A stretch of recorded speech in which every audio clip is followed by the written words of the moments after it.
Hello, and welcome to the Alabama Public Health Training Network. Urinary incontinence is the loss of bladder control. This can be caused by any number of reasons, but most typically it is due to muscles in the pelvis that are either too weak or too active. Today we will name and define the different types of urinary incontinence and discuss its pathophysiology and clinical presentation. We will also discuss various causes of urinary incontinence, including the influence of pharmacology. Thank you for joining us for today's program, Urinary Incontinence, Pathophysiology, Assessment, and Treatment. If you have questions about anything being discussed today, please send an email at any time during our broadcast. The email address is on your screen now and will appear again later in the program. Also, the handout, sign-in sheet, and evaluations are all available online. You will need to register for this program in order to access those materials. Continuing education credits have been approved for today's program for nurses and social workers, as well as nurse practitioner pharmacology credit. In order to receive credit for this training, you must watch the entire program, then complete and return the sign-in sheet and evaluation.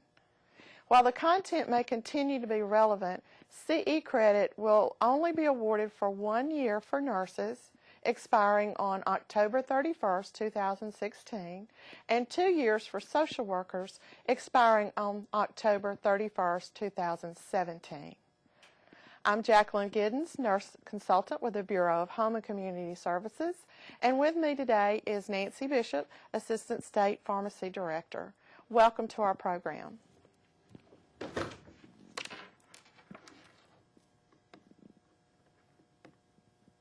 We're going to define our objectives for today, and that will be to define urinary incontinence. We're going to describe the pathophysiology and the clinical presentation of common types of urinary incontinence. And we're also going to discuss the common medications that affect urinary incontinence.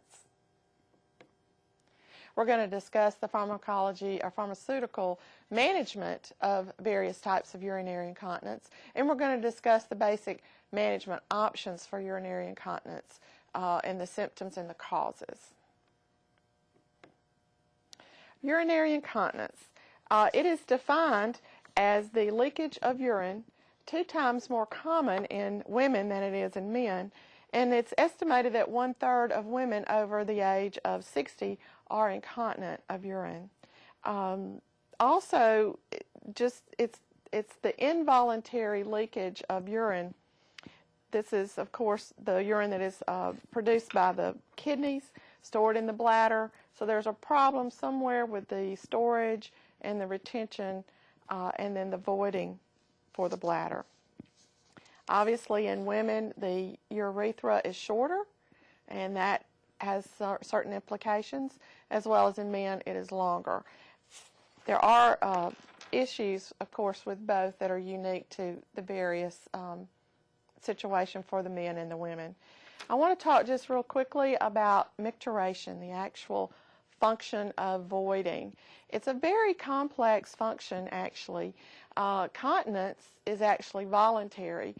When we are children, babies, we have an involuntary reaction to, it's an involuntary system that is controlling our urine.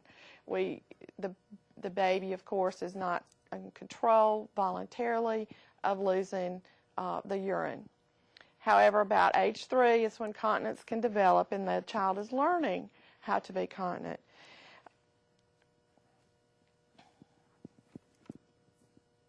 The requirement for voluntary control over the lower part of the urinary tract, it necessitates a very complex interaction between the autonomic nervous system, the sympathetic nervous system, and the parasympathetic nervous system, and also the somatic system, which is related to the pudendal nerves that are in the lower part of the pelvis, in the lower part of the spine. So it's actually quite a complicated process to learn this. The sympathetic rises out of the lower part of the spinal cord as well, and the parasympathetic and the somatic intervention originates in the sacral area. Of course, that makes it obvious that if there's a problem in that part of the spine, then you're going to have an issue, may have an issue related to voiding or micturition. It's this complex process between the bladder, the urethra, the urethral sphincters, and the nervous system. The adult bladder has a capacity of about 400 to 500 cc's of urine, or milliliters. And the way it is stored is the detrusor muscle, or that is the muscle that is the bladder. You may hear the word detrusor. That's related to the bladder itself. It is relaxing. That's how it feels. But in order to maintain continence, then the urethra, the sphincter in the urethra has to remain closed. So we empty the bladder by way of urination, so when the muscle actually contracts, but the sphincter relaxes. So there has to be a synchronicity between the bladder, the detrusor muscle, and the sphincter. And sometimes there's a problem with that. We'll get into those things in just a few minutes. So what are some of the typical overview of causes of urinary incontinence? Problem with the nervous system, obviously, as we've talked a little bit about that complex process that involves so many of the nerves in the different systems within the nervous system. The weakness of the muscles, not only the detrusor muscle itself, which is the bladder, but also the pelvic muscles, any of the supporting muscles in the pelvic area, as well as a blockage or a problem in the urethra. Other things that can cause urinary incontinence relate to psychological issues such as delirium. If a patient is delirious for various reasons, it could be even a medical reason, then they're likely to not be able to control their bladder. An infection that will cause irritation to the bladder, of course, can contribute to incontinence.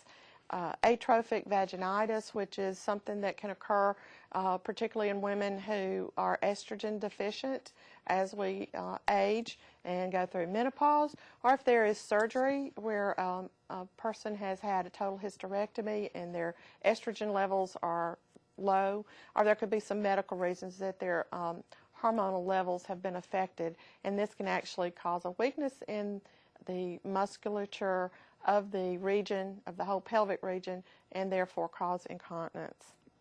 And then there's pharmacological reasons that we're going to get into. Nancy will talk with us about in detail in a little bit, but just the obvious ones, diuretics and alcohol, anything that is like a drug to help you sleep, something that's going to relax you, those kinds of things, and we'll get into that in greater detail in a moment. What are some of the other things that can affect continence? Well, we're going to step on a few toes here because we're going to talk about, just show you a few images to remind us of the things that can very much have effect on our control over our bladder. Coffee, caffeine in any form is going to be a bladder irritant. Anything that's a bladder irritant and you have some other little problems going on related to your continence is going to cause a leakage, perhaps. Here's some more examples of caffeine that some of us can't seem to do without. In the South, it's our sweet tea. Here in Alabama, our sodas, and a lot of times people forget that green soda there in the back sometimes has more caffeine than actually the darker ones. Now, spicy foods, that's something that you might not think of as being a bladder irritant, but for some of us it is. And you might, as you begin to think about these things and how you would assess a patient, even their dietary intake could be one of the factors that they are causing them to have more irritants to the bladder, more frequent episodes of incontinence. So it could actually be one of their things that are causing their symptoms to be worse. Citrus fruits and even tomato, the acidic vegetables, can make the incontinence worse as well. Here's another one, chocolate. Who doesn't like chocolate? Most of us do. And I found this one photograph of a gentleman who likes chocolate. I've heard a lot of men who say they really enjoy chocolate as well. These, again, the caffeine and some of the other chemicals that are within the chocolate will cause the bladder to be irritated. If the bladder's not happy, then you're more likely to lose urine. And here we go. Every one of these sweeteners, sugar, any of the artificial sweeteners, can actually be an irritant as well to the bladder and cause incontinence or make your symptoms that you already have worse. And, of course, medications. Lots of medications that will affect the ability for someone to maintain their continence. I'm going to now pass this on over to Nancy and let her tell us a little bit about the specific medications that cause or either influence incontinence. Thank you, Jackie. It's very interesting to look at the foods and the drinks that we just take on a day-to-day basis that can contribute to or have a link to urinary incontinence. Sometimes it's not the medication itself, but it's what it's either given for or its adverse effect that can be linked to urinary or contribute to urinary incontinence. Oops, sorry, go back. These include the cholinergic or anticholinergic drugs, the alpha blockers, over-the-counter allergy medications, estrogen replacement, beta mimetics, sedatives, muscle relaxants, diuretics, and the ACE inhibitors. The alpha blockers are anti-hypertensives. They include Cardera, Minipress, and Hytrin. And while they improve the symptoms of BPH in men, these medicines relax the muscles in the bladder of women, causing an increase in severity of the incontinence symptoms. Antidepressants such as amitriptyline and nortriptyline can impair the ability of the bladder to contract, causing the bladder to not empty completely. And as Jackie mentioned, diuretics can also contribute because there's an increase in the amount of urine, worsening the incontinence symptoms. Sedatives and sleeping pills. These relax the patient so they don't wake up when the bladder is full. Estrogens and progestin combination therapy. There's an increased risk of developing urinary incontinence in women with a history of cardiovascular disease. So the use of estrogens and progestin combination therapy should really be assessed in these women. The angiotensin converting enzymes, ACE inhibitors, such as benzapril and captopril, these can cause a cough and worsen the stress incontinence. The calcium channel blockers, such as diltiazem and verapamil, interfere with bladder contraction and worsen constipation, causing the urine to be retained in the bladder. Antipsychotic medications, such as Haldol and risperidone, slows the mobility and causes abrupt urge followed by uncontrollable loss of urine. And even the opioids, such as morphine and hydrocodone, interfere with bladder contraction and worsens constipation. This causes the retention of the urine. The H1 agonists, such as diphenhydramine or Benadryl, have a significant degree of anticholinergic effects.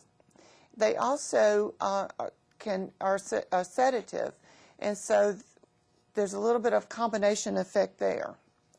The alpha agonists, such as pseudoephedrine, tightens the urinary sphincter, causing urine to be retained in the bladder. Cholinergic medicines, such as bethanechol, is for the treatment of urinary retention. So there's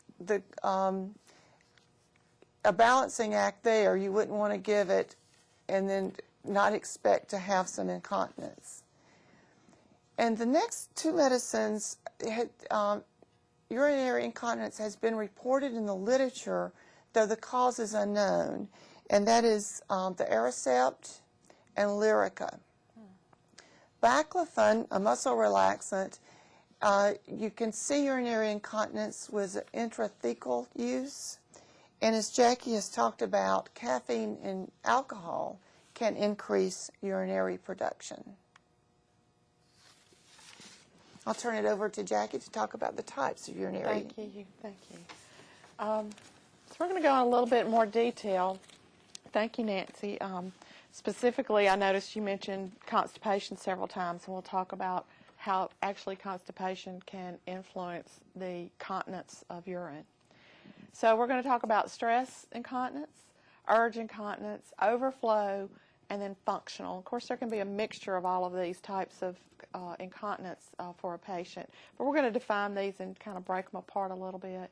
Stress incontinence is when the urine leaks when you exert pressure. So this is like when someone is exercising or they're bearing down for some reason in their muscles and they're losing a little bit of urine, or it could be a lot of urine. Urge incontinence is when there is a sudden, just a gush, typically, of urine. So that's the person who is not just a little bit moist, but they're just losing the entire content of the bladder kind of at one time. And that can happen during the night, it can happen during the day, it can be related to, as we said earlier, infection, actually diabetes, and these sorts of things. Overflow incontinence, just briefly, is when there is this constant or a frequent dribble. The bladder is filled, but the emptying is not coordinated, and there's just this constant drip, drip, drip. Or there's some problem functionally within the urinary tract system related to the valves, the sphincters. And then functional continence, that's related to anything that is going to impair the patient's functionality of being able to get to the bathroom. Then that is where they could actually void okay if they could get to the restroom. It's just a matter of them not being able to get to the bathroom for one reason or the other. And then, of course, like I said, they could be mixed reasons, which could include any number of these more than the other. So let's break these down, break them apart a little bit. This would be an example of something that could cause stress incontinence. Coughing. Nancy mentioned earlier a particular medication that could cause someone to cough. And so if they don't have the best bladder control for various reasons, then the coughing may be the thing that is the most contributory to them losing a little bit of urine, or even a lot. It could be a small amount when you're sneezing or coughing or laughing or any kind of activity that increases abdominal pressure and puts pressure on the bladder or the detrusor muscle. Usually occurs because the muscles underneath the bladder in the pelvic floor are weakened and can no longer support the bladder like they did. Of course, this typically happens with women related to childbirth, related to menopause, as the musculature may be losing some of its strength. Anything that has overstretched the pelvic muscles then can cause this and make the symptoms worse. The symptoms might be worse even with a younger woman during her menstrual cycle because of that, because of the related estrogen levels and then just the increased pressure in the pelvis. This is by far the most common type of incontinence for women. Lifting heavy objects, anything that's going to increase the pressure in the pelvis. So this breaks down for you a little bit more, like I said, lifting heavy objects, anything that's going to increase the pressure when you have a pelvis that has weakened muscles. Those pelvic floor muscles are very, very important to your incontinence. Anything that's going to weaken the sphincter control, like we said, childbirth, obesity we hadn't mentioned, but obesity, of course, is a cause of so many other issues. But if someone is obese, then naturally their musculature in their pelvis may not be as strong as it could be. For men, prostate disease or surgery certainly is a major factor in the cause of stress incontinence for men, and then medications, as we've talked about. So here's a couple of little images for us that these would be things and activities that one might be doing that could actually increase incontinence. Now, while it's really good that these two folks are exercising, and even the lady that's on the ball, I don't know if any of you have noticed, but there's kind of a trend that some of us are actually using the yoga balls at our desk, because it does help to actually improve your core muscles. So anything you can do to improve those abdominal muscles and those pelvic floor muscles is a good thing, but just realize that the activity can actually increase that loss of urine. It does affect both men and women. As we said, childbirth and menopause, of course, the big reasons for women, and then in men, the big reason would be cancer related to prostate, especially if there's been prostate surgery or prostatectomy. Sometimes with women, there will be a temporary incontinent period after childbirth, and then once everything is healed well, depending on, what if they had to have a major episiotomy or something like that, or a particularly long labor and that sort of thing, then the continence should return if the person is healthy. Then maybe later in life, because of the vaginal deliveries, then you have a ongoing weakness of the bladder muscles, of the pelvic muscles, After hysterectomy, of course, because not only has there been some damage and some interruption of the muscles and the nerves in the pelvic region, then also one of the greatest uses of your uterus after menopause is that it actually helps to support and hold up the bladder. So that's often when we see years down the road after someone who's had a hysterectomy, they've had vaginal deliveries, they've had a hysterectomy, and then they have those changes in their estrogen level, and they've had some changes there because of surgery in the musculature, and so then they have some problems with incontinence. And as we said, obesity is one of the big contributing factors, and of course, our numbers of obesity are grim in Alabama and actually in the whole country. And we rank from number 1 to number 5 on any given day with the number of people who are obese in our state. But it's about 32% of our population. So anything that can influence and help us with our obesity problem can help us hopefully improve some of these symptoms as well. Urgency incontinence, that's a little bit different. This is the loss of urine. It's that feeling of that urgent need to pass urine, but the inability to get to a toilet in time. So it's usually the combination of both. But this is where, again, going back to the caffeine and it causing not only a bladder irritant, but increasing the urine production. And then you have that feeling, that irritated bladder, and you're just feeling that urgency to go. But this is where you have that sudden loss of urine, and quite often it is a lot of urine at one time. So this can be one of the most embarrassing types of incontinence. Whereas the stress, sometimes it's just a little dribble.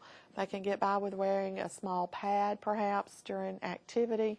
But this is what we call the overactive bladder.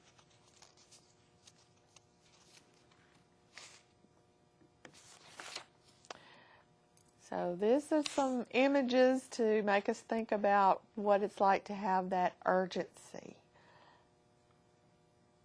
Thought that one was kind of cute. And the cat is my favorite. He's there standing, he's trying to get to the bathroom. I guess he's trying to get to his spots.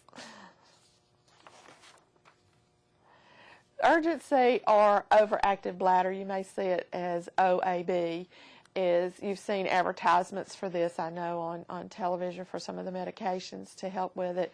This is where the detrusor muscle or the bladder may be in spasm. So again, like I said, it's relaxing and it's filling. It may be overfilling, and then all of a sudden it starts contracting. You may have a big contraction. That's when you're going to have a lot of urine come out. And the sphincters are not going to be able to handle that. It's that sudden urge to go to the bathroom, having to get up at night and go to the restroom. And then if there's mobility issues related to this type of incontinence, or the urgency to void, then you have incontinence. Overflow incontinence is a little bit different. This is when the bladder does not empty properly. So you may go to the restroom, empty the bladder, you feel like it's empty, but that detrusor muscle has not contracted all the way down like it needed to fully empty, and you've got a residual amount of urine left in the bladder, more than you should. No more than 30 cc's should be remaining in the bladder after you voided. So if you've got 100 cc's in there after you voided, then there may be some issues. Often this is seen with men with prostate problems. And this happens, like I said, when the bladder does not empty properly while voiding and making it almost always full, and the urine just overflows out. Again, this is related to weakness of the detrusor muscle or the bladder wall, or a narrow or a blocked urethra. So you can see why this could be related to the men and their prostate issues. It's usually less likely for this to happen with women than it is men. So this could be the drip, drip, drip, drip. The bladder's not fully emptying, but it's not, and you just have that little dripping flow. What are some of the causes? Again, we go back to any kind of weakness in the pelvis, particularly though a weakness with the bladder muscle itself. It's not contracting all the way down. A blockage in the urethra, such as the prostate enlargement, and then any medical conditions that could cause some sort of blockage. The tumors, anything that could obstruct the urine flow. If someone is constipated on a regular basis or some other things going on, it can actually affect this and cause this. So that's on the next slide. Constipation, again, is a major, major factor related to urinary incontinence. If the patient has the medications that can cause constipation, or they have some sort of other reason that they have chronic constipation, then often urinary incontinence goes along with that. If you can clear up the issues with constipation, sometimes you can clear up the symptoms related to incontinence. Any kind of pelvic trauma, of course, pelvic organ prolapse, like with women, if the uterus or the bladder is actually prolapsed, the enlarged prostate with a man, and then, of course, spinal cord injury, where the as we said in the very beginning, it's a complex system in order to void normally, and if there's an interruption with any of the nervous system related to the pelvic area, then you can certainly have various types of incontinence. Primarily it would be overflow, where the bladder is filling but it's not able to empty. MS, multiple sclerosis, or any other type of degenerative muscular nervous system issue is certainly going to be a causative factor for a patient to have some sort of incontinence issue.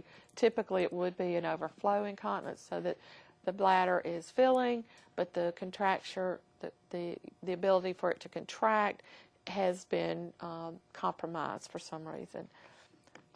Parkinson's, polio, any kind of neurological disorder would be something that could contribute to this type of incontinence. So what about functional? We mentioned earlier that's your inability to hold urine due to whatever reason. Usually it is neurological and related to the urological function in the lower part of the urinary tract.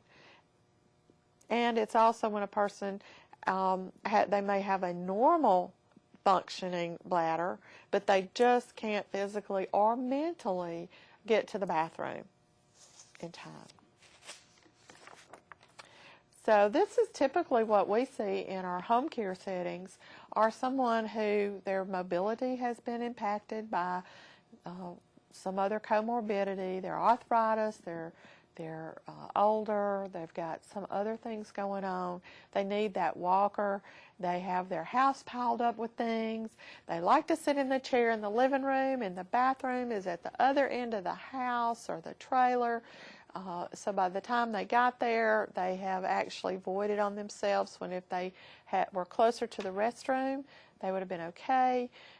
Or maybe they just can't get they physically can't get their pants down in time.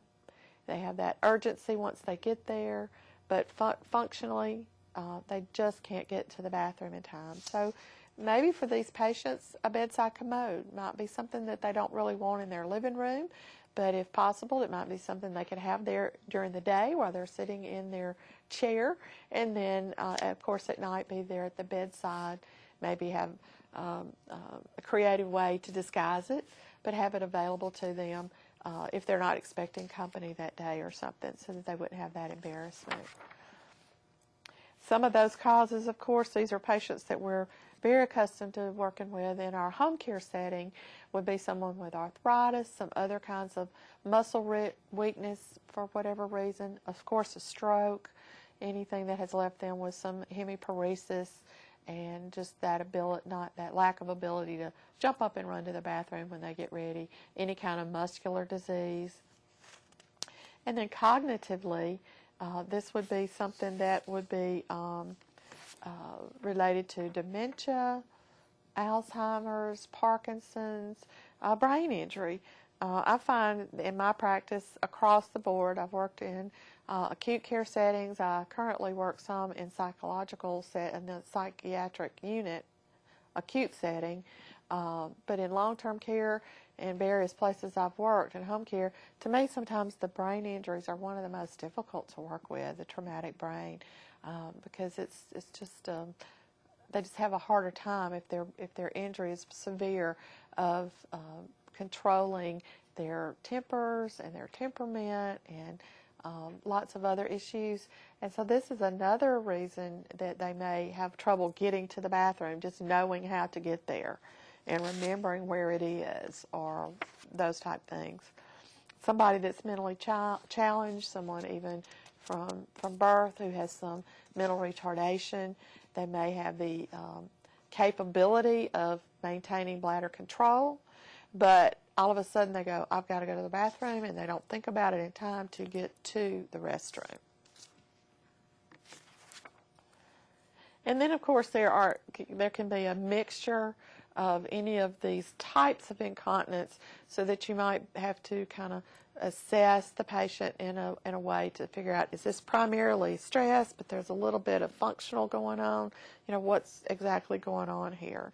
Particularly stress and urgency are quite common to be together, those two types of incontinence. But hopefully you're going to see one set of symptoms a little stronger and a little bit more pronounced than the other, and then you can address that type of incontinence first and then work on the other. So you may have to have a very combination of treatments in order to address these types of incontinence together.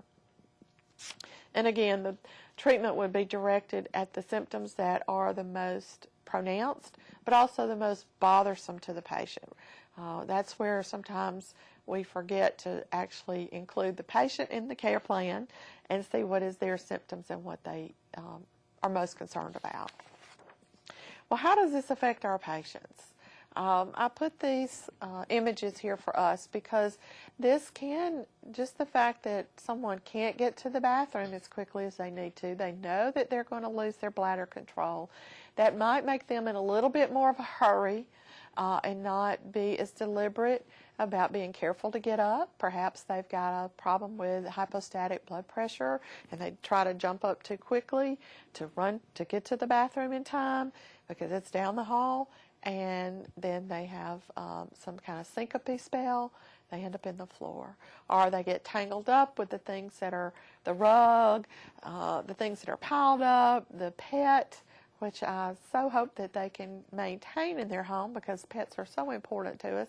But there could be other factors that will cause them, they're trying to get to the restroom really quickly, and then they have a fall, which could be very traumatic. And of course, this can happen for our ladies as well as our gentlemen patients. What are some of the other causes? We've done a couple of programs on this in the past, but just as a reminder, urinary incontinence is a huge contributory factor to our breakdown of skin, which can lead to, this is kind of the scalded bottom, the incontinence-associated dermatitis. Then that lower part looks like we've already got a pressure ulcer starting. This, if the patient is incontinent, sometimes it's appropriate to use a catheter temporarily while a really severe pressure ulcer or some kind of wound in the pelvic area, in the buttocks, needs to be healed. So this can be actually life-threatening. I always like to tell people when I talk about pressure ulcers that that's what killed Superman, if y'all recall. It was related to, he had managed pretty well with his being a quad for a number of years, but it was actually the pressure ulcers that was his demise. So pressure ulcers are very serious. Urinary incontinence is definitely a contributory factor to pressure ulcers and other skin damage. We are going to take a short break, and then we're going to come back and we're going to really delve into the management of urinary incontinence, and we're going to start with Nancy, and she's going to talk about the pharmaceutical management of incontinence.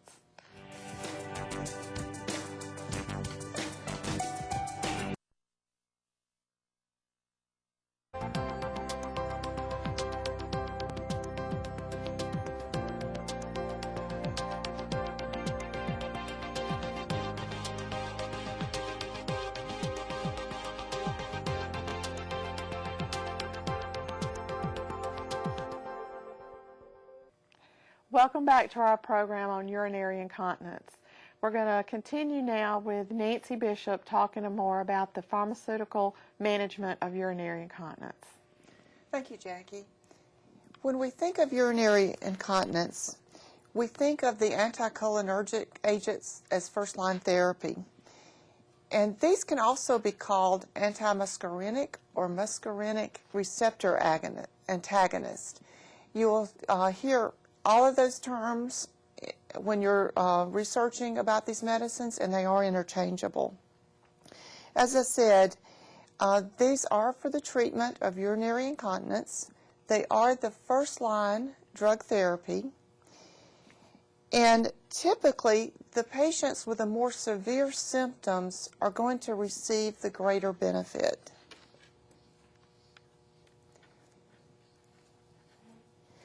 There are significant side effects with these medicines, and typically patients may consider the side effects intolerable and want to stop the medicines. But the best thing would be to either decrease the dose or try another medicine within the same class.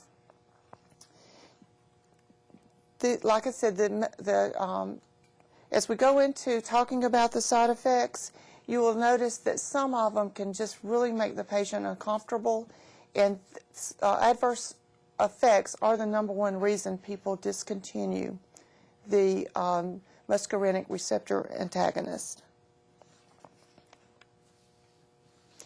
They work by depressing the voluntary and involuntary bladder contractions. There is a decrease in the detrusor muscle pressure, as Jackie was talking about earlier.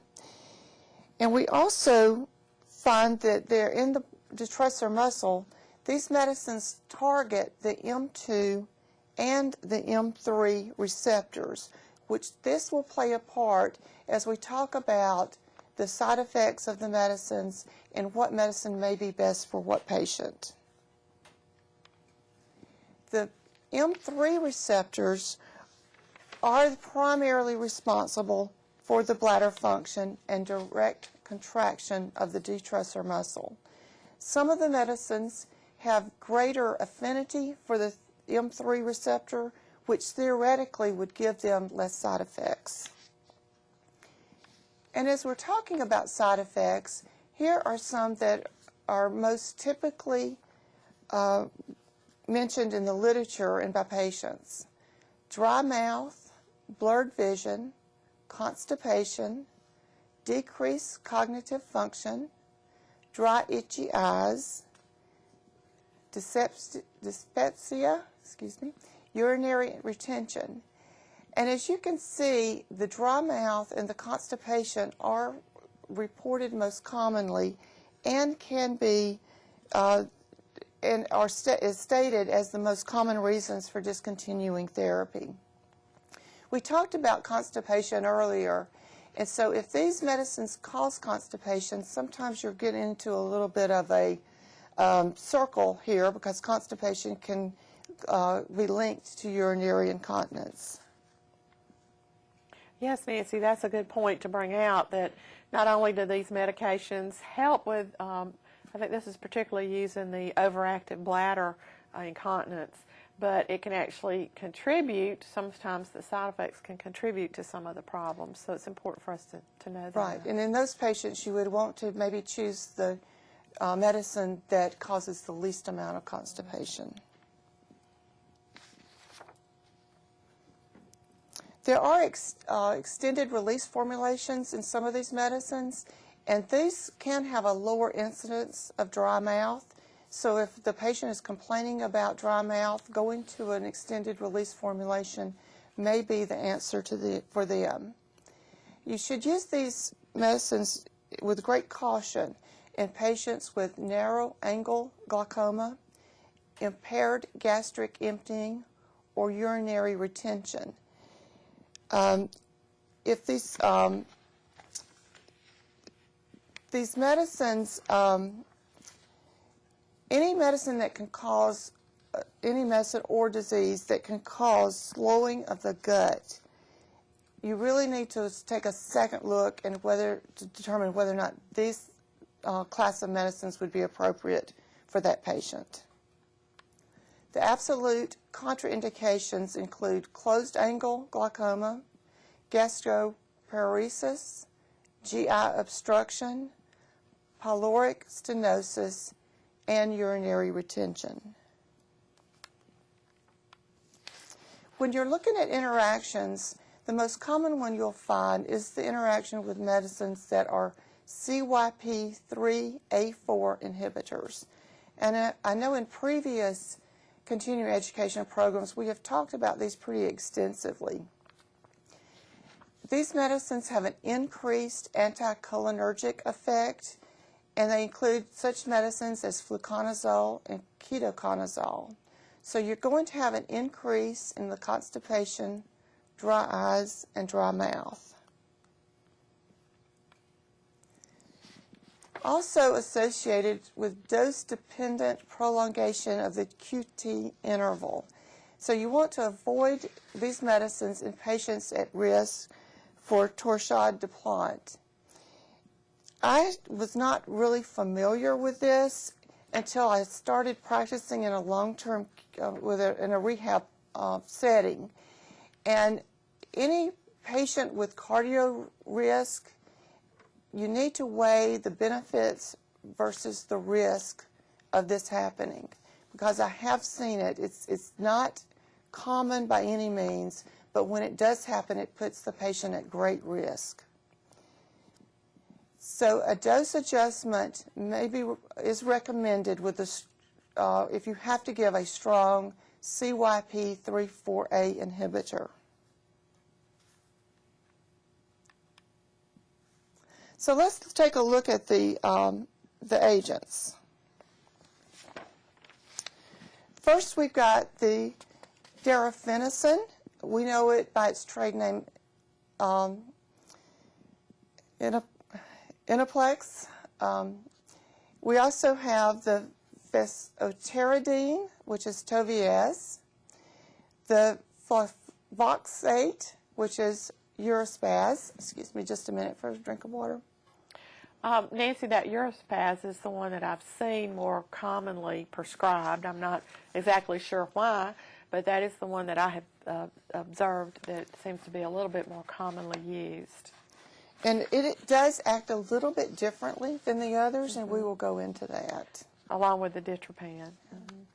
And the oxybutynin, which we know is the ditropan or the oxytrol transdermal patch, the Glenique gel. This is the only one that has one of the formulations over the counter, which is the oxytrol transdermal patch. And that one is over the counter? It is over the counter. We also have the solafenidine and the tolterodine.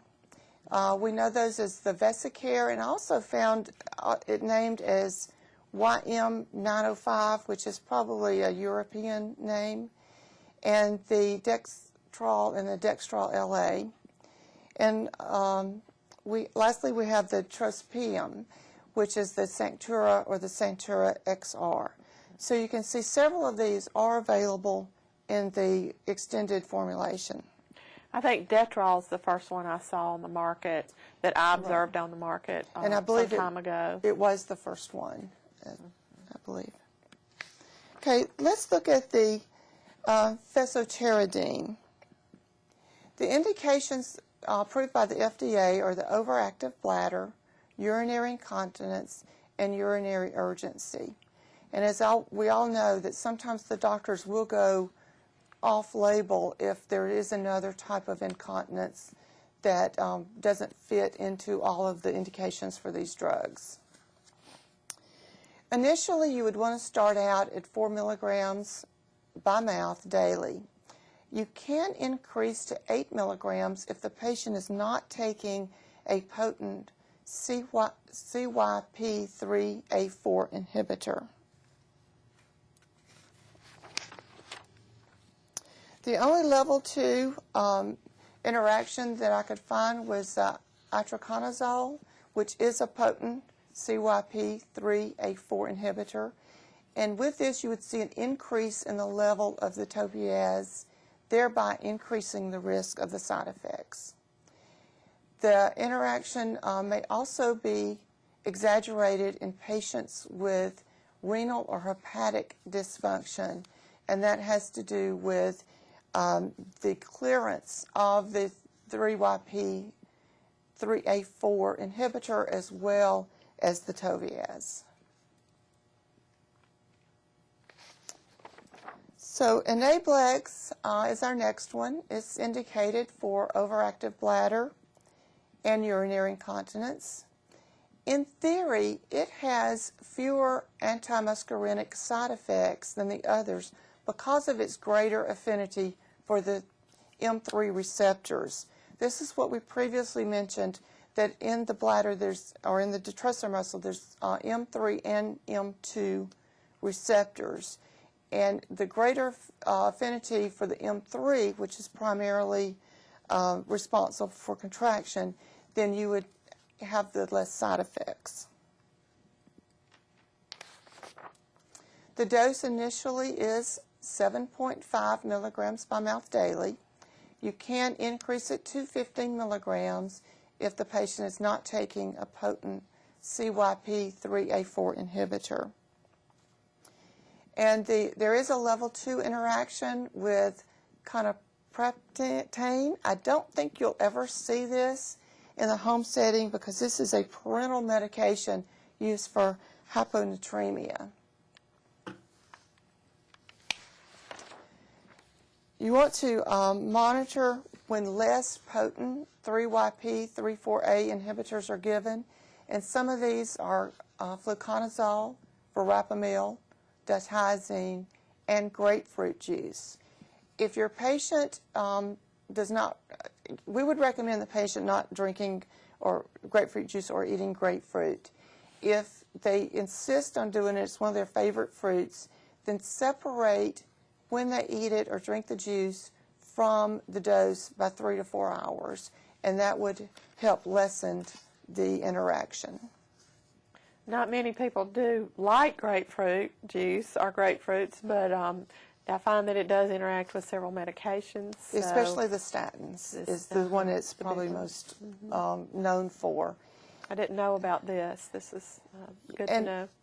Grapefruit is actually becoming more popular because it is, all the nutritionists and weight loss people are really pushing it as one of the ideal fruits. And so you're probably going to see its popularity increasing. Yeah. Well, I know that it's been recommended for different things, like just grapefruit peels. Like for years there, it was like the garlic peel was kind of the panacea almost. And recently I was reading, and then someone shared with me about the benefits of taking a grapefruit peel. So there might possibly be interaction with that as well. You just need to do a real good assessment when you're talking with your patients. That's true. And as I've always said, don't just ask them about the medicines they're taking that they get from their drugstore, but also for the over-the-counter and the foods that they like to eat, and certainly any what we call natural product out there, alternative medicines. That's just an important piece, especially for those of you who are actually in a position to be prescribing any medications or influencing the prescription choices by the physician. Thank you. The next one we're going to talk about is the Urospaz. And this medicine is an oral urinary antispasmodic agent with direct actions of the smooth muscle, especially of the urinary tract.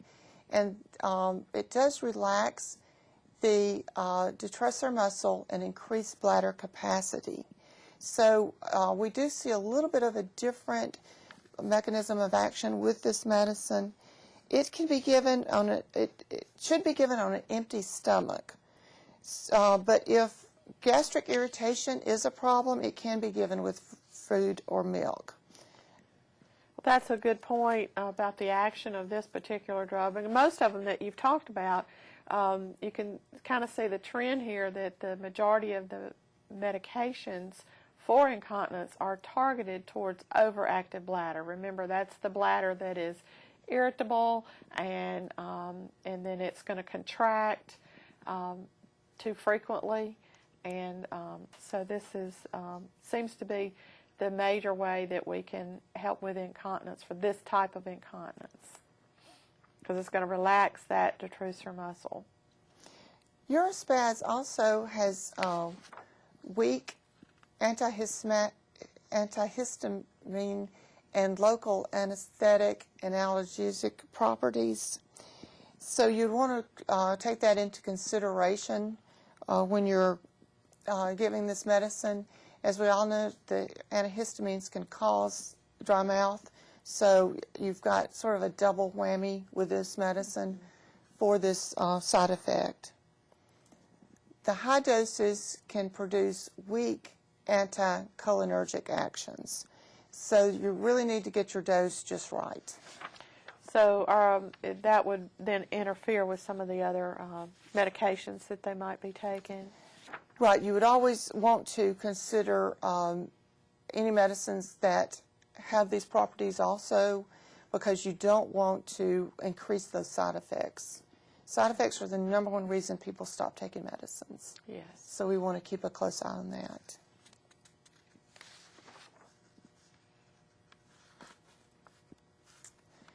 The contraindications with this medicine, any kind of bladder obstruction, GI bleeding, GI obstruction, ileus, urethral constriction, urinary retention, and urinary tract obstruction.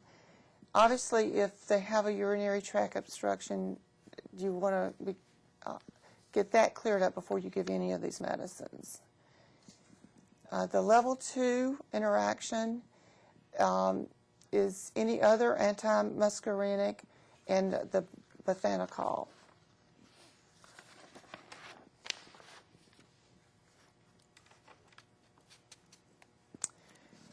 Some of the adverse reactions you're going to see is nausea, vomiting, and again that dry mouth as we discussed. This would be probably the #1 reason people would stop taking this medicine.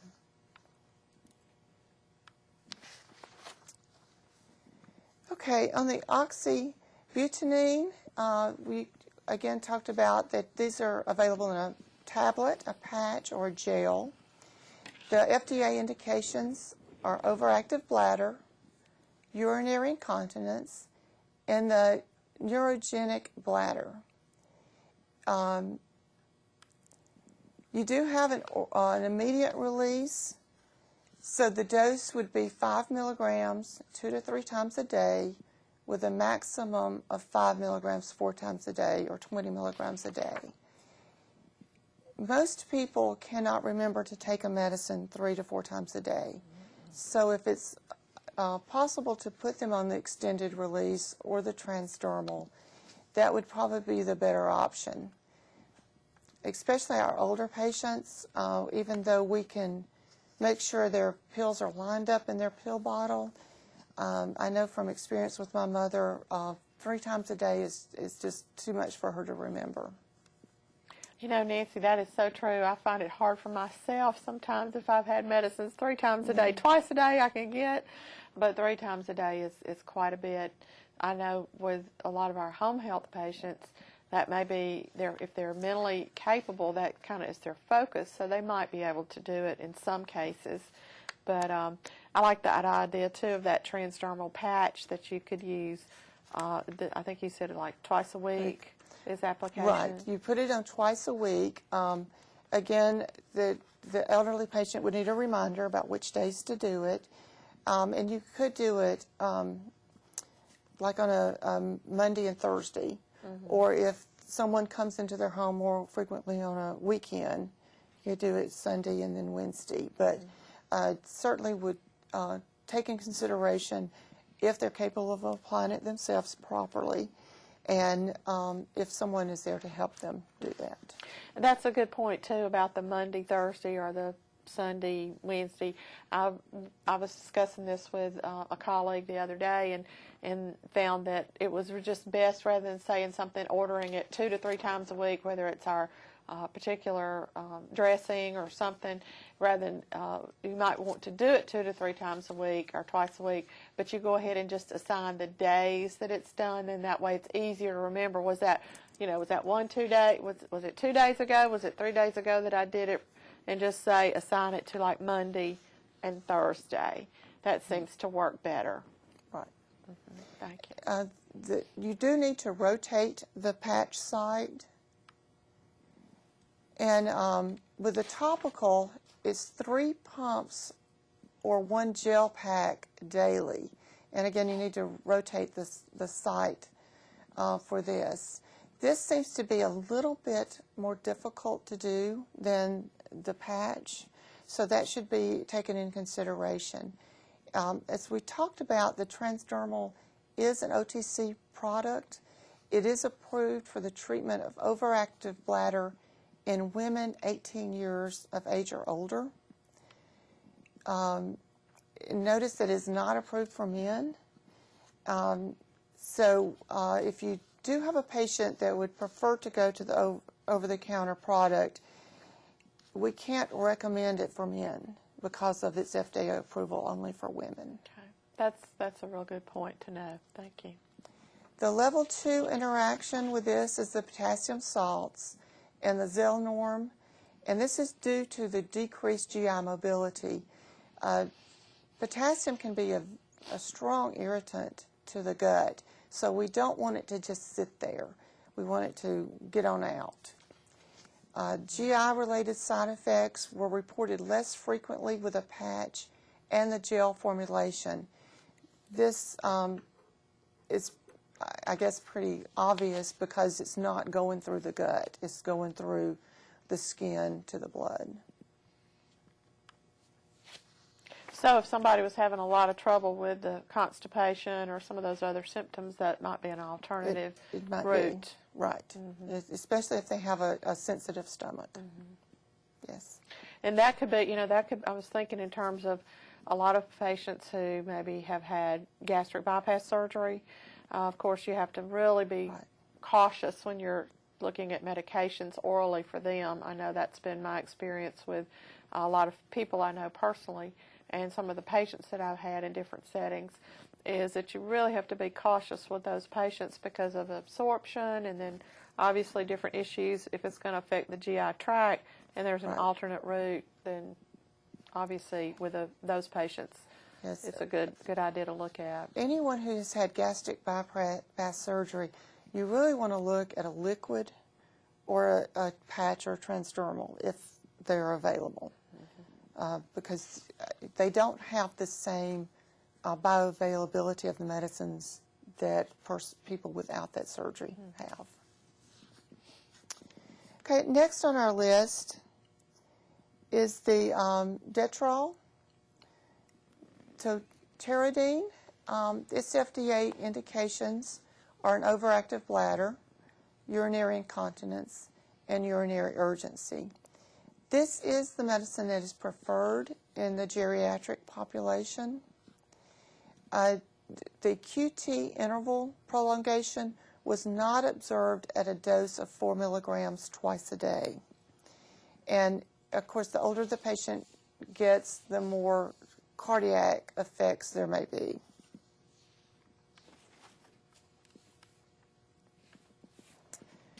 The immediate release is 1 to 2 milligrams twice a day, and the extended is 4 milligrams daily. We do have some level 1 interactions with this medicine. None are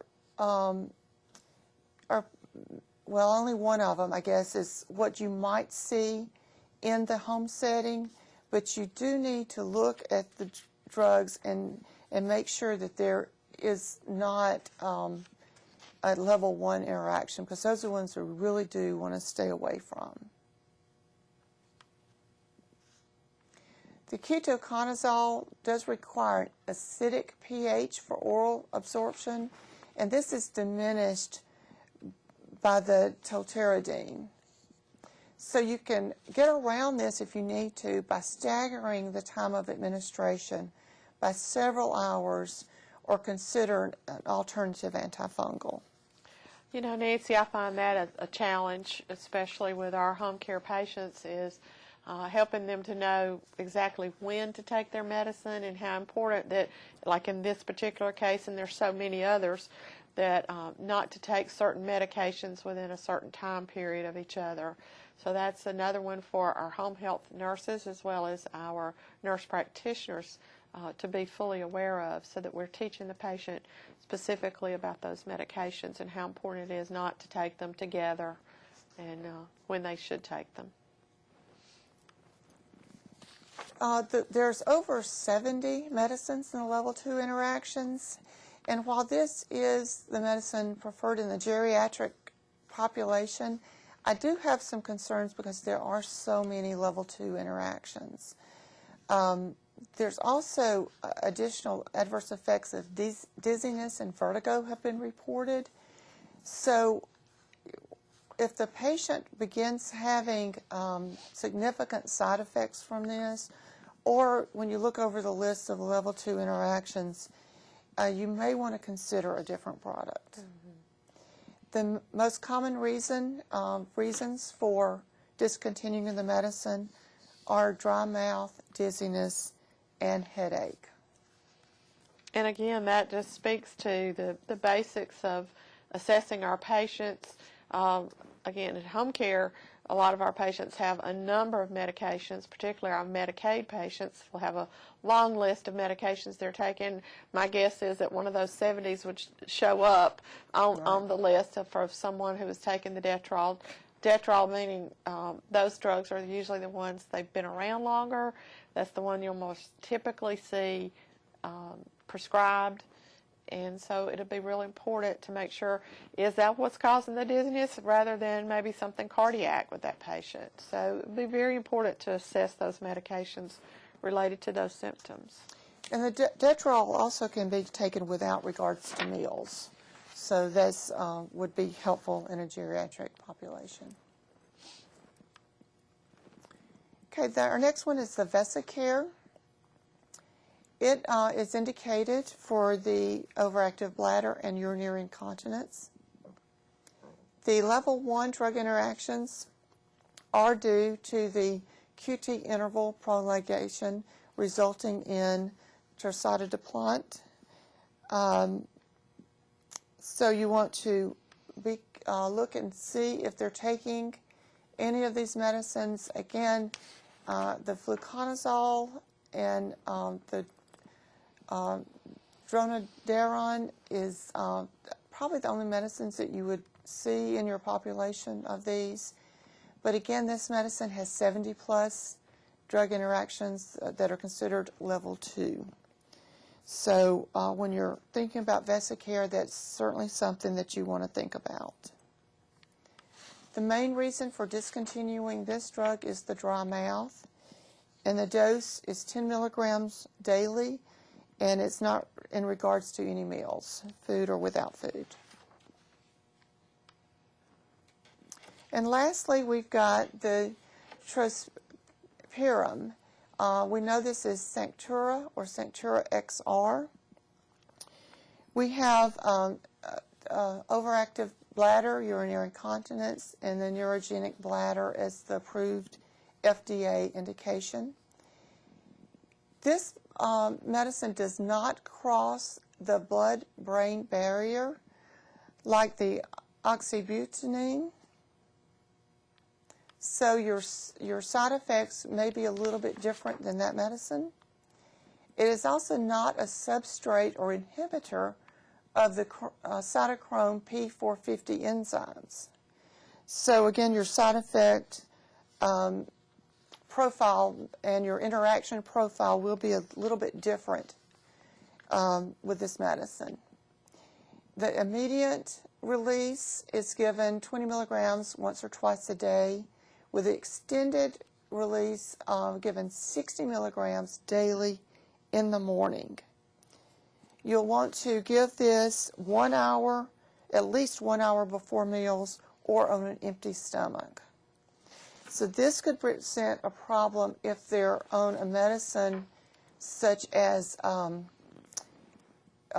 of the acid reflux medicines that have to be taken on an empty stomach also, or their thyroid medicine was recommended to be taken on an empty stomach. It's going to be hard to take 3 medicines on an empty stomach. Oh, that's a really good point, Nancy.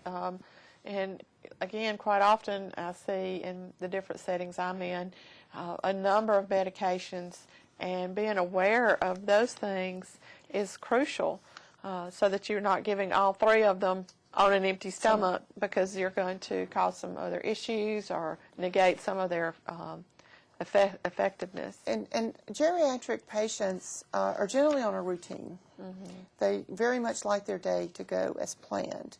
And so if you disrupt that by changing the timing of their medicines, that can be a problem. It can be a problem. Another of the folks that I've seen recurrent in the psychiatric facility are very much like that. I have actually found that psychiatric patients know more about their medications than perhaps even myself or even Nancy do. They are very keen on knowing about their specific medications. So I found them to be the same, that if you throw in a different medication or suggest that they take this one at a different time than they're used to, then it often can create an issue. Those patients who are very regimented about taking their medications. Absolutely. And another thing when we're considering which medicine a patient could take needs to be a consideration of what their copay may be. Mm-hmm. The different plans, Medicare plans now with the Part D, and then insurance plans will have these medicines on different tiers. Oh, yes. And so if you prescribe one that's on a tier 3 and they're having to pay $60 a copay a month, they're probably going to quit taking it. Right. So if you could find a generic that is on a tier 1 where they have the minimum copay, or in some plans no copay at all, and they can tolerate that medicine, that would be a consideration. That is a huge consideration, particularly, again, for our home care population, and across the board. It's become such an issue with all of us, even myself, related to what medications am I going to be prescribed related to whatever issue. So that is a really huge consideration. One more thing, that is, those of you who are in a position to be able to prescribe or influence what the prescriptions are going to be, then it's just a really big issue. It is. And as we see the price of generics going up, which we have over the past 2 years. Yeah, that has been really disappointing to me personally. Right. And I was reading something the other day, off the top of my head, I don't remember the drugs you might, but some very, very common drugs that, one, are not available as they used to be, and then two, that some of those drugs now their copay has just all of a sudden skyrocketed. The cost of them have just been tripled or doubled, and these were common medicines that used to be very cheap. I think tetracycline was one of them. Doxycycline was one that we saw, I guess 3 years ago. The price for generic increased 2,000%. And I believe that was just related to the shortage of the medicine. Right. Right. Anyway, so those are some more considerations for us to take into account. Right, and to question your patient if they're still taking it. I like to look at medicine bottles, because if they're totally empty and it should have been refilled 2 weeks ago, then obviously they're not taking it. Right. And so that's something that if you don't do in the home, you might want to consider looking at the bottle. Well, I'm glad you mentioned that, Nancy, because that is critical. Those of you who are in home care, I certainly hope that on each visit that you are assessing their medications, and the way to do that is exactly what Nancy just said, is to have them bring out their medications, let you look at the bottles. You can read off the bottle. You may then learn that they're taking it differently than what is prescribed. That might be a point when you actually, like Nancy said, find an empty bottle. I know that I've heard lots of stories of so many of our nurses that are out there that are doing such a fabulous job, and that's when you find out that they've been out of their heart medicine because they had to feed their dog, or whatever the case may be. But that's the time that you want to actually look and eyeball the prescription, the bottle, and see how many medicines they've got. It's also a time where you could find that, they've got 3 different looking pills in that same bottle. Yes. That was something I used to run into at times. So, and then you can, of course, go from there and hopefully have them set up maybe a Medi planner. I personally, many years ago when I started taking a daily medicine, I had to get a Medi planner just to take the one med. I mean, I would actually forget. And one day I did forget and took 2, and it was not a good day for me. So I realized that, okay, if I need this, every patient, maybe everybody needs a Medi planner set up so that you know exactly what you've taken and if you've taken it for that day. So those are just some good general things to remember about our patients. Also, for the younger patients or the patients that are tech savvy, you can set an alarm on their phone. Oh, that's a great idea. And we have done this for patients who are on a lot of medicines, and they're taking them frequently during the day, is to set an alarm to go off each time they're supposed to take it. That's a really good idea. As more and more of us are becoming a little bit tech savvy and in the digital world now. So Yes. That's a great idea.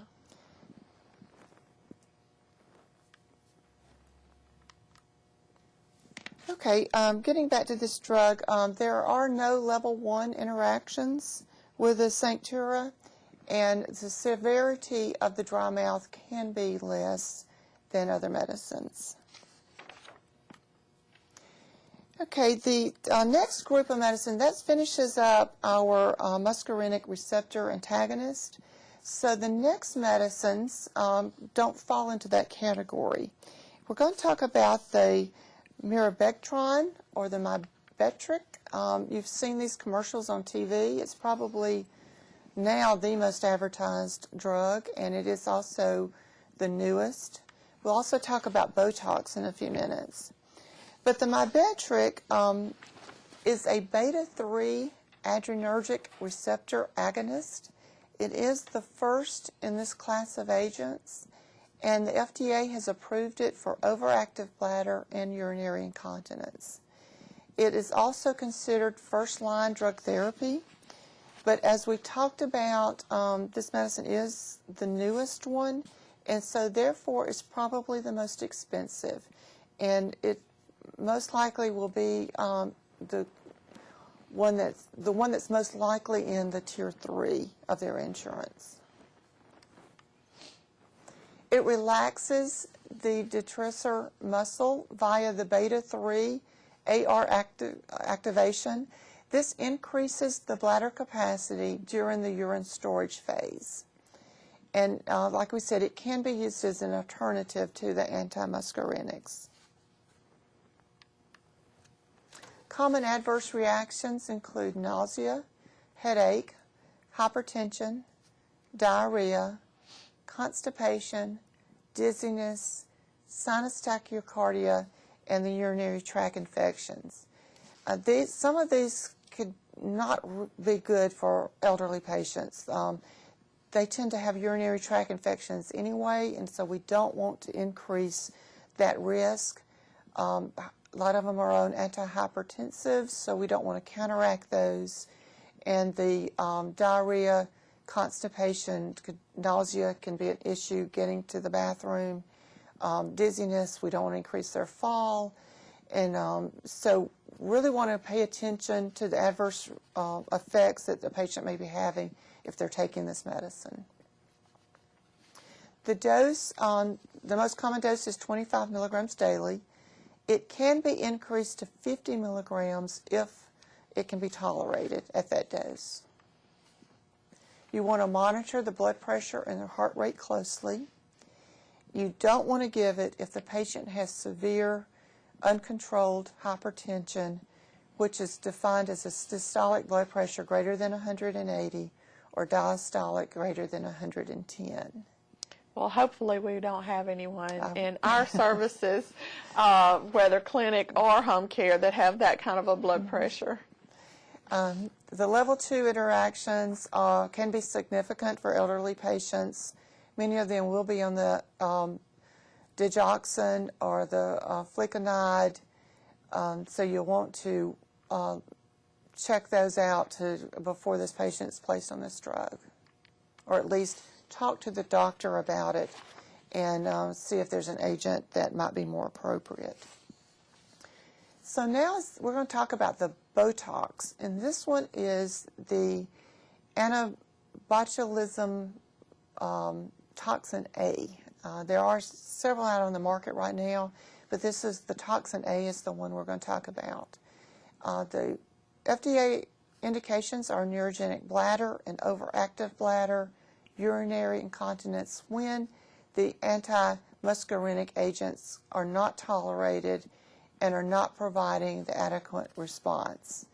In other words, this is not first-line therapy. They have to fail or have intolerable side effects from the other agents before having this therapy. There is a boxed warning with this. The risk of adverse effects if the toxin spreads beyond the injection site can lead to respiratory compromise and death. This is seen mostly in pediatric patients, but the risk is still there. It does require a risk evaluation and mitigation strategy and a med guide. So this drug certainly is not for everyone, and the patients placed on this therapy need to be carefully selected. It is injected into the detrusor muscle, and the dose is 100 units given as 20 injections of 0.5 ml spaced 1 centimeter apart. I don't know about you, but I don't know that I would agree to this therapy just because of the way it's given. Again, the patient needs to be fully informed of what they're getting into. They need to have failed other therapies and to weigh the benefit versus the risk of this medicine. This procedure I have heard about related to some severe overactive bladder cases, but typically they're a younger patient, not necessarily an elderly patient, because I believe, if I'm correct, it's not a one-time treatment. That's correct. As I recall, it's like every 6 months or so, perhaps. That this has to be depending on response, so you have to repeat it. But the purpose is to relax the bladder, the detrusor muscle. But you might have someone who has some very severe symptoms of overactive bladder related to even some other comorbidities like interstitial cystitis and some things like that. I've heard of it being used for those type things. So as Nancy said, this is not first-line therapy at all. This is something that would be done. Of course, we would not be doing it in any of our settings, would not be actually doing it, but it might be something recommended for some of our patients in a very special situation. Sure, and you would want to discontinue if they're taking antiplatelet medications at least 3 days prior to the injection, and antibiotics are given 1 to 3 days prior to and after the treatment. So obviously it's a very serious treatment. It is, and it needs to be carefully considered. There are absolute contraindications: infection, urinary retention, and urinary tract infections. There are some level 2 interactions. Again, you probably wouldn't see these in the home setting, but with this medicine, most of your patients wouldn't consider it as therapy. Other adverse reactions can be urinary retention, a UTI, hematuria, dysuria, injection site reaction, which is the most common, weakness in the muscles adjacent to the injected muscle. So now we can go to an over-the-counter alternative medicine.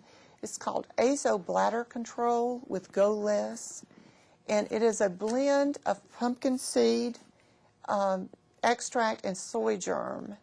The pumpkin seed extract tones the muscle and maintains the strength of the detrusor muscle and the sphincter muscles.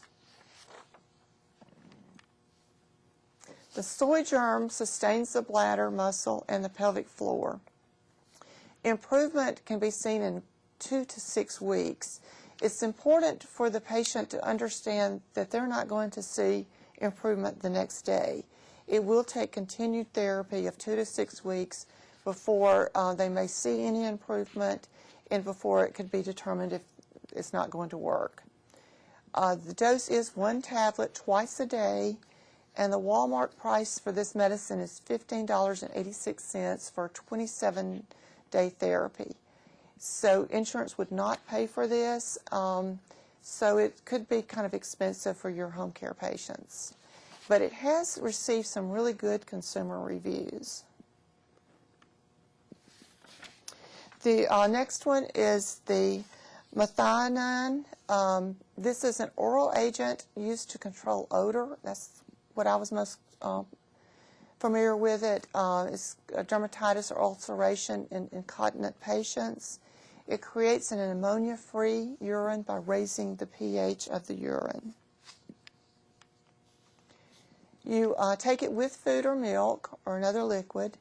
It's contraindicated in liver disease. There are no significant drug interactions, and the only adverse reaction listed was large doses can aggravate the toxemia of the liver disease. The dose is 200 to 500 milligrams by mouth 4 times a day after meals. Again, having the patient remember to take it 4 times a day, and a lot of elderly patients do not eat 4 times a day.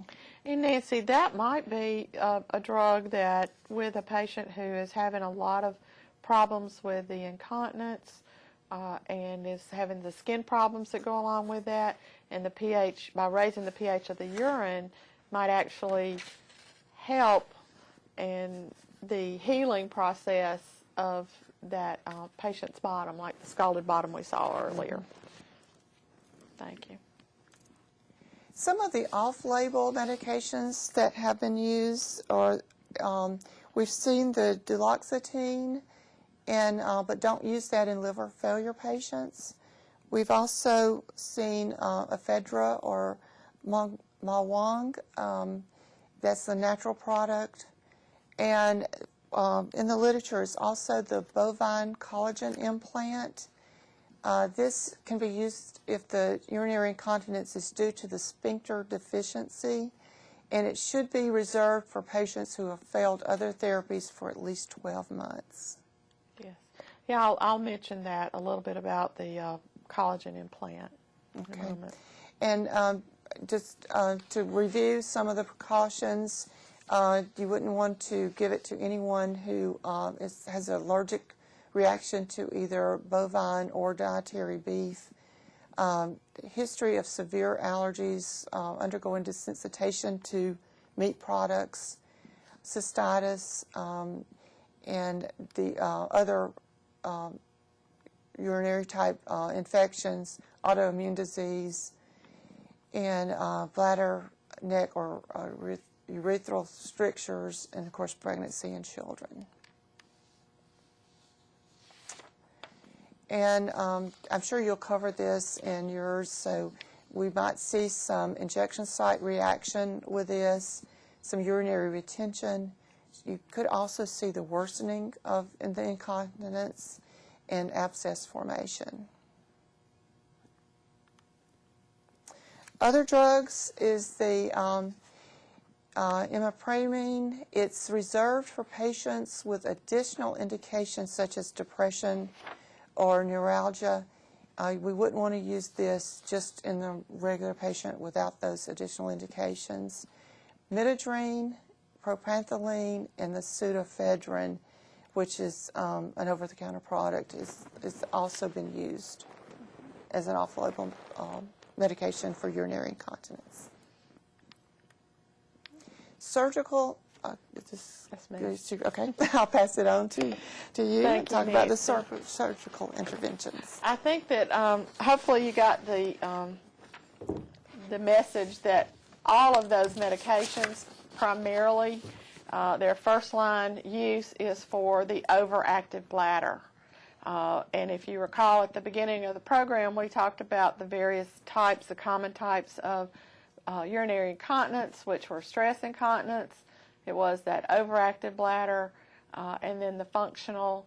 And so obviously the medications are targeted towards one particular type of incontinence, which is not all of the incontinence that we see. I'm going to cover and then a few things about some interventions, and then we'll wind up the program for today. Wanted to mention just a little bit about the surgical interventions that are common. Of course, if we related back earlier to the stress incontinence, which it was related to the primary reason for that had to do with the musculature of the pelvis. So if there's a problem with the pelvis muscles, then if we can't do the exercises, which we'll touch on in a minute, and some other interventions, then there may have to be actually some surgical intervention. They do the sling procedures, the bladder neck suspension, prolapse surgery if there's prolapse, and then the artificial urinary sphincter. A little bit about the sling procedure. This is where you've probably heard a lot in the news and seen the advertisements about mesh. For a number of years, that was the primary thing that they used, and they still use some mesh now, but where they'd go in and just attach the mesh in the pelvic region so that it kind of gives a level of support to the bladder so that it kind of pulls it up. When you pull that bladder up anatomically, then it'll help put a little bit of a kink in the urethra for the women. It's very short, but it'll help do maybe just enough of a kink there that it helps the support the sphincter control. So that's the purpose of it when you've lost that the muscle tone in the area. There are some surgeons that you could find that are not using so much the mesh, but they're actually going in and reconstructing the musculature. They're reattaching. They're going in there and actually using the muscles that are there, but arranging them a little differently. I think that might be my preference if I had to have it done. It just sounds like that would be better than that foreign object of the mesh. But those two types are available. The bladder neck suspension, as I said, that is where it's designed to support the urethra and the bladder neck. And this is where the thickened muscle there, they will use the bladder where it connects to the urethra, and that's the targeted area so that they can kind of pull it up. Of course, all this is done under anesthesia, but they kind of pull it up and then suspend that bladder neck a little different. So it, again, kind of puts a kink in there. Prolapse surgery, of course, that's usually what we see as a mixed continence problem, and they would actually go in and do a reconstruction if you've got a prolapse of the bladder or the uterus. The artificial sphincter is something that I've seen personally, not with women and men. Typically, of course, with a man, the incontinence is going to be related to a problem with the prostate. Perhaps it's they've had surgery. They may have had chemotherapy, radiation, something that has caused some damage there. And so they're going to need some help with this artificial sphincter. What that is, it's a very small fluid-filled ring, goes in and it's implanted, and then there is a valve that's planted under the skin. In the women, it's usually in the labia or just to the side of the labia.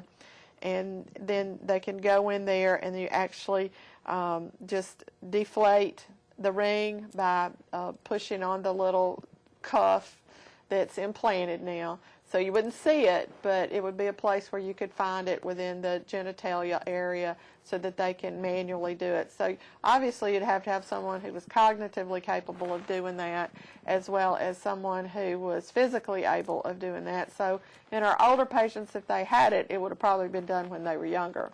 I've personally seen this done with patients who were spina bifida or some sort of spinal injury, and where their bladder was able to empty, but they didn't have the control, the sphincter control, so they go in there and then they can artificially just use that artificial sphincter, and then they can deflate the ring, the cuff that's on the urethra, go to the bathroom just like we would. It's just that they're manually using that artificial sphincter.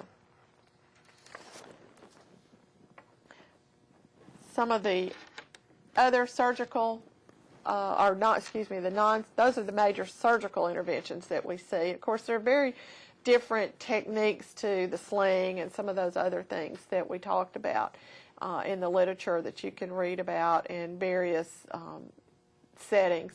One of the things I would point out that I found in my practice and my experience related to continence is that you would want to, if it was someone that you could have any impact on who they were seeing as a specialist, sometimes it's the gynecologists that are working with this, sometimes it's a urologist that are working with this, sometimes it may even be a surgical intervention that is involved with the GI as well as the GU tract. So it could be very complicated intervention. What you would like to do is have someone who looks at the pelvis as a whole rather than it being separate entities, just related to urinary function or just related to the GYN function, so that those things are being looked at as a whole, because if you affect the GYN structures and function, you are going to affect the urinary and perhaps even the fecal continence. So all of it works together, and you want to be with someone who is looking at that as an entire functional unit rather than separate pieces. And I think we're seeing more and more of that in practice now, so that whether they're including their colleagues more or they're looking at the pelvis as a whole system. And I think that's real important when you're talking about surgical interventions related to continence. The non-surgical interventions, some of the things we do, they vary greatly. Nancy's already mentioned about Botox. We'll talk a little bit about that here. But there is urinary inserts that are used. There are pessaries, and you may not have heard of that. If you've got an elderly patient, there may still be a few of those around. We'll talk about that in a minute. The bulking injections that we talked about, the Botox, and nerve stimulators, and then bladder retraining. The urethral insert is a small tampon-type device that can be actually inserted into the urethra. That doesn't sound like very much fun to me, but being incontinent is not a good thing either. It's obviously it can affect so much your lifestyle and the quality of life. So it can actually be inserted before a specific activity, such as someone who is playing tennis or is very active and wants to be exercising or walking or playing golf or something, and that will trigger their incontinence. And so this just acts as a physical plug for the in the urethra, so that they're not leaking during that specific activity, but they immediately take it out. Obviously, it's a physical obstruction to the urethra is the way it works. And then they remove it and they urinate. So it would be a one-time use type thing.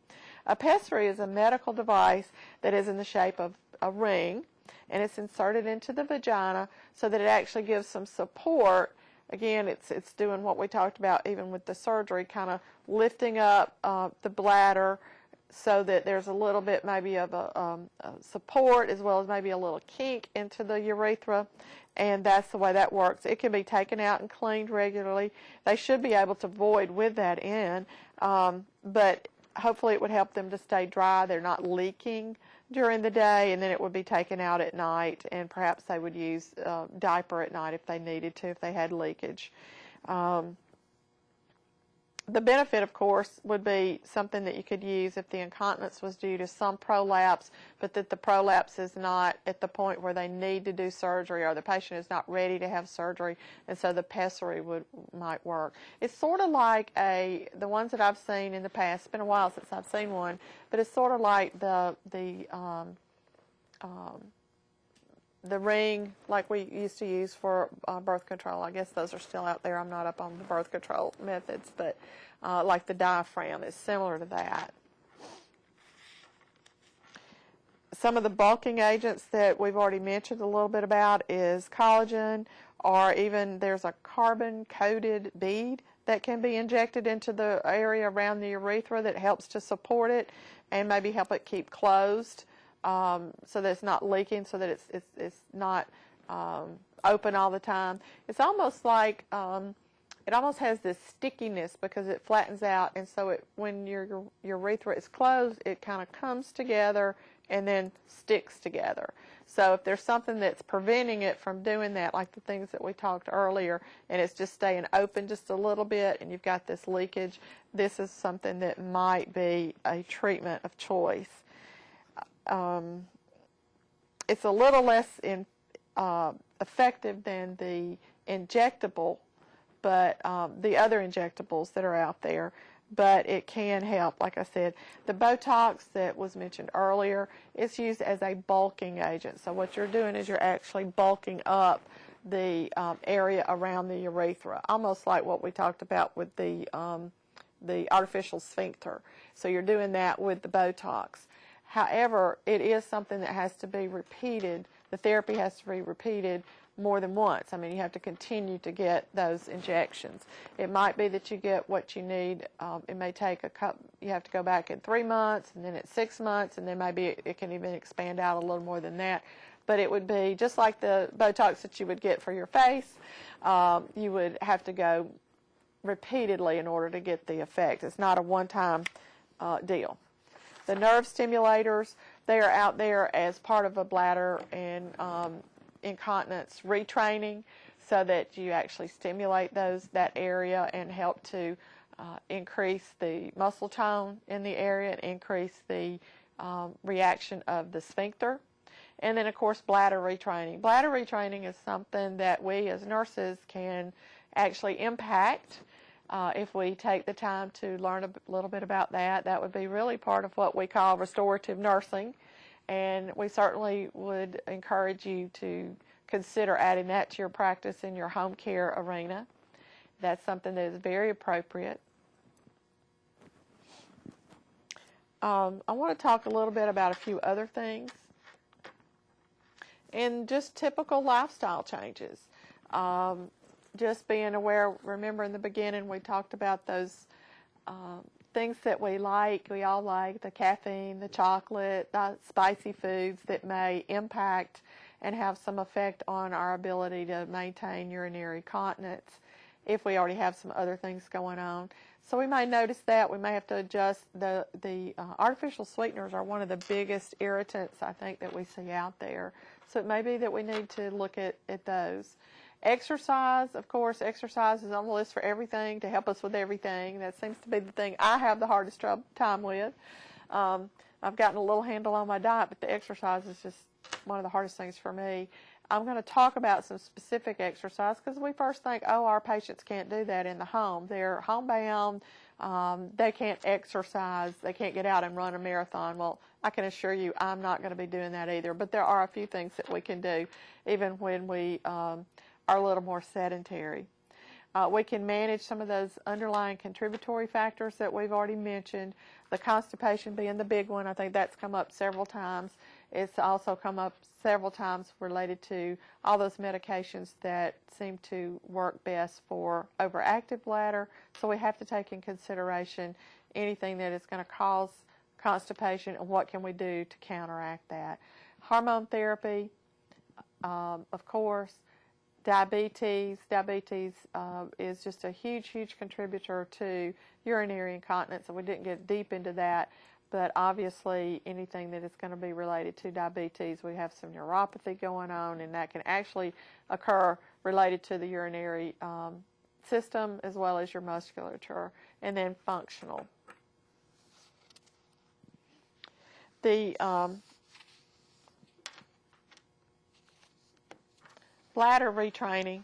Many studies have proven over the years, time and again, that there are a lot of success with bladder retraining programs, both for men and for women, related to urge incontinence, as well as what we talked about earlier, the overactive bladder or urge incontinence. So what can you do? What can we do? We can help our patients. Well, let me back up first. I would like to just kind of throw out here to you a little verbal quiz. You can look these things up online if you'd like to work this into your practice a little more. But there's just like a 3-question quiz that you could think about when you're assessing a patient for incontinence. And one is just first thing to ask, have you had any leakage? Rather than saying, are you incontinent to your patient, using those terms, have you wet yourself? Have you lost a little bit of your urine? So that they're not too embarrassed to share some of this with you. Have you had a little leakage of urine in the last 3 months? And if they say no, then they probably don't have any problem with incontinence. If they say that they have had it, then you want to ask them, when did it happen? Did it happen while they were doing something? Did it happen while they were sneezing or lifting something? Or did it happen while they were just sitting there? And then do you feel like you need to empty your bladder and you can't get to the toilet fast enough? You can just ask them those things. And without any physical activity, did you feel the urge to go to the restroom and you couldn't get there in time? And then if they say yes to some of those, then when was it that you had the most leakage? And that can help you determine what type of incontinence is their primary issue or if there's something else going on. That's just kind of a quick few little questions that you could think about. If the patient is going in to have a more sophisticated assessment related to incontinence, They may be doing the stress test where they're telling them to press down and that sort of thing. Of course, they're going to do urinalysis, some blood tests, ultrasound of the bladder. There may be even the cystoscopy done to make sure that physically everything's going okay, and then urodynamics. And this is where there's pressure in the bladder, and then they actually measure the amount of pressure in the bladder and do various techniques. Some of the simple things they do too, there's I do know here in Alabama, there is a continence clinic at the Kirkland Clinic, and one of the things that they do there is just simply voiding. They can even, just by listening to you void, they can, someone who is trained and skilled can hear the stream of that flow, will give them a clue as to how strong your bladder is. If you have to start and stop several times while you go to the restroom, that's another clue as to what might be going on with your bladder that's related, that could lead to incontinence, or maybe part of what can tell them what type of incontinence that you have. So there's a lot of things that are non-invasive that can be done to help figure out exactly what kind of incontinence is going on, and perhaps then help with what the treatment needs to be. One of the most important things that we can do as nurses is to do a bladder void diary. I didn't show you an example of this. You could pull some up online because it would just be a little too crowded on the screen. But they're very simple. You want to know what time did they void, how, were they able to make it to the bathroom in time? If they didn't, were they just damp, or did they completely empty their bladder before they could get there? And what did they eat? You want to know their not only their fluid intake, but if you recall, we talked about spicy foods and some of those other things that can cause or contribute to incontinence. So we want to know, did they not only how much they drank, but what did they drink and what did they eat? So we can work on looking and maybe adjust it, maybe not cutting out everything that's in their day that they like to eat or drink, but adjusting it perhaps, maybe not drinking as much during the evening, maybe cutting out one or two of those caffeine drinks or that sort of thing, or just simply clearing the path to the bathroom.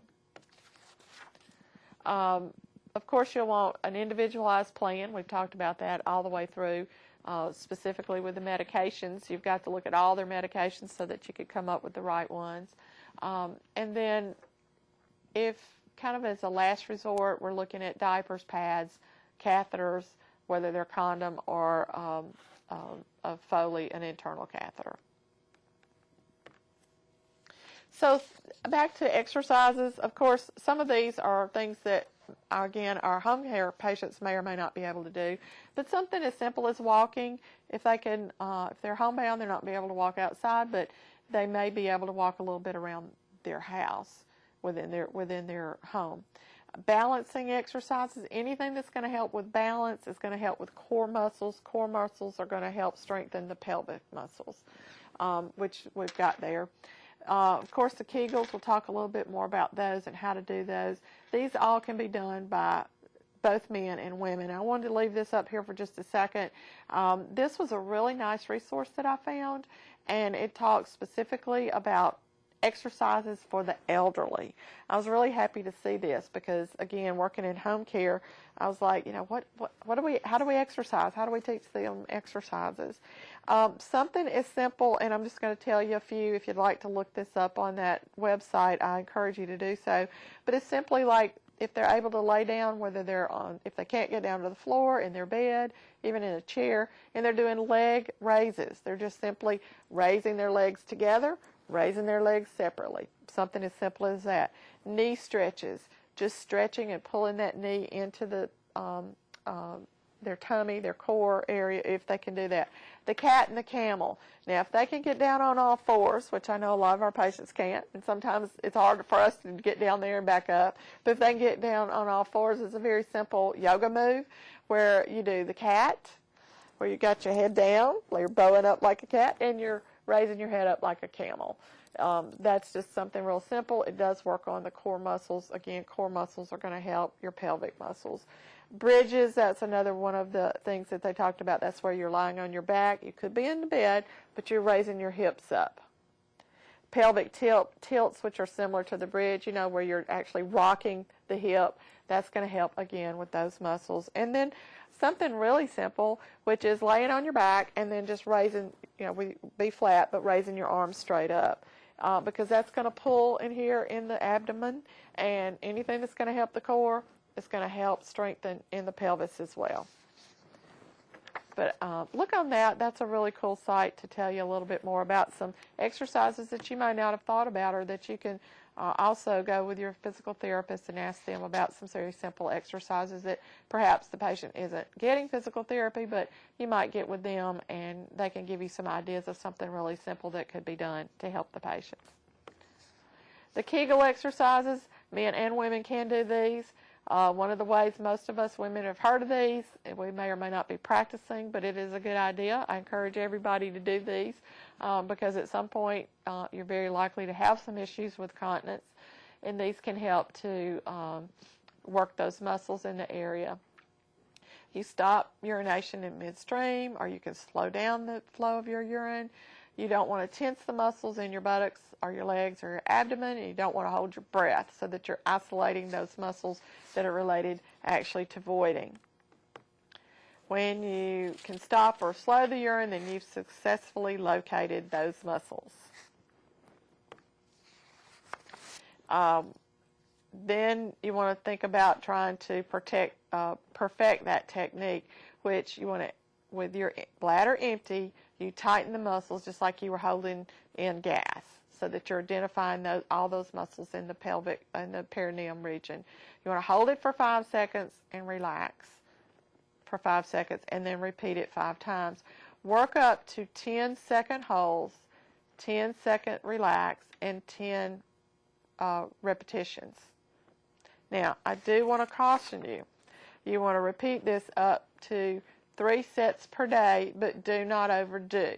Something that I've learned from people who do love to exercise. I have some of those friends in my life, and what I've learned is that you can actually overwork muscles. I was really glad to know that. But you can actually overwork. So 3 sets per day, if you overdo it, then sometimes you're actually creating more of a problem than you're helping anything. Relaxation is just as important as tightening. Some of the problems related to incontinence are because there is a contraction, there is perhaps even a muscle cramping of the perineal and the pelvic muscle. So it's just as important to be able to tighten up. It's just as important to be able to relax, because if you remember at the very beginning, we talked about micturition was that complex process of the bladder expanding, the detrusor muscle expanding and relaxing while that sphincter is tense. And then the opposite occurs when we actually void. The bladder contracts and the sphincter relaxes. So relaxation and tightening are both important for the musculature because of the process of micturition. You want to encourage the patient to improve their continence, that there are ways that they can improve their continence that are apart from medications and everything, and that they actually can improve. When to drink their fluids during the day, we already mentioned that. Restricting those fluids to a couple of hours before bedtime, and then working in the Kegel exercises. I do want to point out again, the Kegel exercises are very important. We've talked about those a lot. We always have. But anything that is going to strengthen the core and the pelvic muscles will also help. So what else can we do to manage incontinence? If all else fails, then we are obviously using some sort of containment device. We may have to use a catheter, whether it be an internal catheter or an external catheter. And catheter-related infections is a lecture that we probably will do sometime next year, because that is a very big issue in the literature and in all of our institutions, whether it's home care or a facility. because we're looking at the causes of those. Those are one of the biggest, that is the biggest cause of bladder infections with folks with the catheters. And that pretty much winds us up for this program.